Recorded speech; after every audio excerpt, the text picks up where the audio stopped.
saya Alika Suci Ramadhani, berperan sebagai konselor.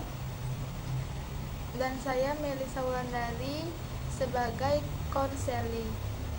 Jadi di sini kami akan menampilkan video konseling dengan teknik person centered therapy.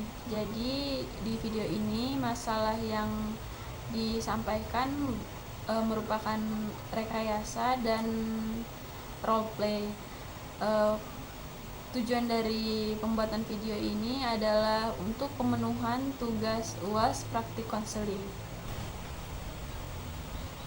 Halo, selamat siang Melisa. Makasih ya udah mau datang hari ini. Gimana kabar kamu hari ini?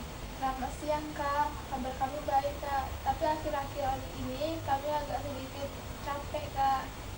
Iya, nggak apa-apa Melisa. Nanti kamu cerita pelan-pelan aja ya. Tapi sebelum kamu cerita, kakak mau kasih tahu dulu kalau kita di sini itu ada asas kerahasiaan. Jadi nanti apapun cerita kamu tentang siapapun itu akan kakak jaga kerahasiaannya. Kakak itu nggak akan ceritain ke siapapun. Jadi buat diri kamu senyaman mungkin ya. Terus juga cerita kamu ini bukan untuk kakak nilai. Jadi kakak di sini cuma untuk mengerti apa yang kamu rasain gitu. Iya Kak, makasih. Oke, jadi kalau kamu udah siap, kamu boleh cerita nih apa sih yang kamu rasain akhir-akhir ini sehingga kamu ngerasa kayak capek banget gitu. Aku sebenarnya bingung Kak, mulai dari mana. Tapi akhir-akhir ini aku merasa banyak sekali kerjaan dan banyak yang dipikirin. Aku kuliah, aku ngerjain tugas untuk kegiatan juga, tapi rasanya tetap aja kayak kurang. Kayak apa yang aku lakukan itu belum cukup. Aku sering lihat teman-teman yang ada yang ikut organisasi, ada juga yang nilainya bagus, ada yang gampang bergaul. Aku jadi mikir, kenapa aku nggak bisa seperti mereka? Jadi kamu udah berusaha keras gitu, tapi kamu tetap ngerasa kalau usaha-usaha yang kamu lakuin itu belum cukup ya? Iya Kak, apalagi kalau aku lihat teman-teman. Kadang aku buka media sosial, terus lihat mereka dapat prestasi, aktif ini itu, atau kelihatan percaya diri banget. Aku jadi mikir, kok mereka bisa ya, sedangkan aku biasa aja. Padahal aku tahu, mungkin yang aku lihat cuma bagian senangnya aja, tapi tetap aja kepikiran. Jadi pas kamu lihat mereka gitu, kamu kayak jadi ngebandingin diri kamu sama mereka gitu. Iya Kak, aku jadi sering merasa kecewa sama diri sendiri. Kadang aku mikir, kenapa aku nggak bisa lebih pintar, lebih berani, dan lebih seperti orang lain. Sepertinya itu kedengaran kayak berat banget buat kamu ya. Iya Kak, berat banget. Sebenarnya aku nggak mau berusaha. Aku sudah coba belajar lebih rajin. Aku coba ikut kegiatan supaya lebih berkembang.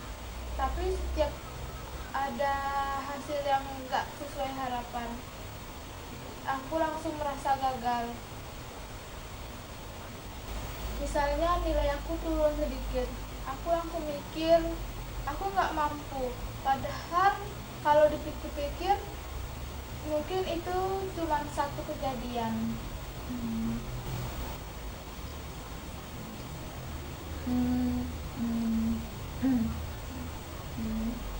Jadi kamu langsung nyalahin diri kamu sendiri gitu ya ketika usaha yang kamu kerjain ini nggak sesuai sama harapan kamu. Iya Kak, aku sadar aku sering terlalu keras sama diri sendiri.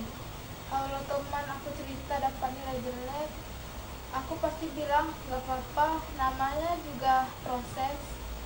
Tapi kalau aku sendiri yang mengalaminya, aku malah marah sama diri sendiri. Kamu bisa ngasih pemahaman ke orang lain, tapi kamu nggak bisa gitu kayak ngasih pemahaman itu ke diri kamu sendiri gitu. Iya kak, mungkin itu yang bikin aku capek karena setiap hari rasanya aku selalu mengejar sesuatu. Aku merasa harus terus membuktikan kalau aku bisa. Kadang aku takut mengecewakan orang tua, takut bikin orang tua berpikir aku nggak mampu. Jadi kamu ngerasain ada tekanan dari orang tua gitu. Iya kak, padahal orang tuaku sebenarnya nggak pernah bilang harus sempurna. Mereka cuma ingin yang aku melakukan yang terbaik. Selama ini aku selalu berpikir kalau aku belum berhasil, berarti aku belum cukup baik.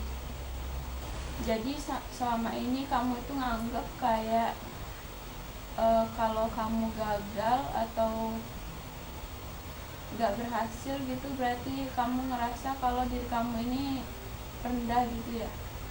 Iya kak, padahal kalau dipikir lagi, aku juga sudah melewati banyak hal. Dulu aku takut masuk kuliah karena takut nggak bisa adaptasi, tapi ternyata aku bisa. Aku pernah takut presentasi, tapi sekarang tak berani maju walaupun masih gugup. Cuman aku nggak pernah menghargai hal-hal kecil itu. Jadi sebenarnya kamu itu udah ngeliat kalau diri kamu sendiri itu sebenarnya udah banyak ngelewatin rintangan gitu. Iya kak, aku lebih sering ingat kesalahan aku daripada hal baik yang aku lakukan. Kayaknya aku terlalu fokus lihat kekurangan diri sendiri. Jadi kalau menurut kamu nih, kenapa kamu lebih mudah melihat kekurangan kamu daripada kelebihan yang kamu punya? Mungkin karena aku selalu merasa harus lebih baik kak. Aku selalu lihat orang lain sudah sampai mana, tapi jarang lihat aku sendiri sudah sejauh apa. Berarti sebenarnya kamu itu udah menyadari bagaimana cara melihat diri kamu sendiri itu bagaimana. Iya kak, aku sadar aku mungkin gak seburuk yang selama ini aku pikirin. Tapi aku memang masih punya kekurangan. Tapi aku juga punya usaha yang selama ini aku abaikan. Itu artinya kamu udah mulai melihat diri kamu dan udah mulai bisa menerima diri kamu. Iya kak, rasanya lebih lega setelah cerita ini. Aku biasanya simpan sendiri karena takut dianggap berlebihan. Iya Melisa, kakak juga menghargai kamu karena kamu udah berani cerita. Terus juga sekarang kamu juga udah jadi kayak berubah sudut pandang gitu tentang diri kamu sendiri. Iya kak. Oke Melisa, jadi hari ini kan kamu udah cerita tentang rasa capek yang udah kamu alami selama ini, terus juga tentang tekanan yang udah kamu hadapi, dan juga tentang kamu yang sering membandingkan diri kamu dengan orang lain. Kamu juga udah sadar kalau selama ini kamu itu terlalu keras sama diri kamu sendiri, padahal kan kamu juga udah berusaha keras. Iya kak, aku merasa lebih baik, lebih paham sama diri aku sendiri sekarang. Oke Melisa, jadi setelah kamu cerita hari ini kamu jadi lebih enakan sekarang. Iya kak. Jadi setelah kamu cerita tadi, apa hal yang paling kamu sadari tentang diri kamu? Aku sadar aku terlalu sering menyalahkan diri sendiri kak. Aku mau coba lebih menghargai diri sendiri, menghargai proses aku, bukan cuma lihat hasil akhirnya. Bagus ya kalau kamu punya pemahaman dan pandangan seperti itu. Dan itu kamu ambil sendiri dari cerita kamu tadi. Iya kak.